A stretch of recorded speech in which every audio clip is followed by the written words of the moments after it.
hello guys खुलुमबाय नोंथांमोनखौ आंनि dance beauty चेनेलाव बयखौबो बरायहरनाय थाबाय आसा खालामो नोंथांमोना आंनि भिडिअ जोबोद सिनायगोन आं दिनै मैथाजों पनिरजों आरो आलुजों नाजों ओमफ्राय बेसर फाजा ओमफ्राय लोगोफोर जोंहा मा नाम मोननो बे कमल काट ना मा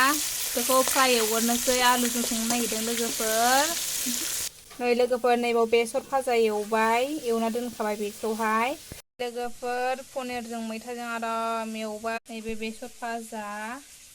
एवनानै लाखाबाय आलु दै लोगोफोर नायाव होगोन दा मोजां फ्राय एवनोसै लोगोफोर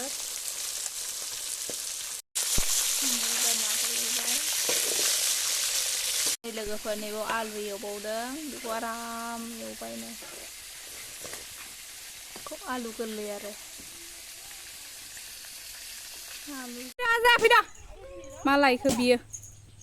माबा खारबो लोगोफोर आलु ओंख्रिखौ संबाय गथ'आ डिस्टार्बथा सङो हाखु दाखु जाबाय हाजाया खारलांदों नालाय गथ'आ गोलैहैदों लामायाव बिनिखायनो बानायस्लाबनो हायासै ओंखायनो संनायखौ डाइरेक्ट होबाय आरो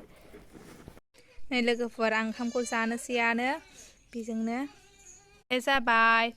नैबे मैथाजों पनिरजों नैबे आलु लाब्रा नैबे बेसर फाजा आंहा मिरामिस नालाय नाजों माबाजोंखौ आलुजोंखौ नै लोगोफोर जाबाय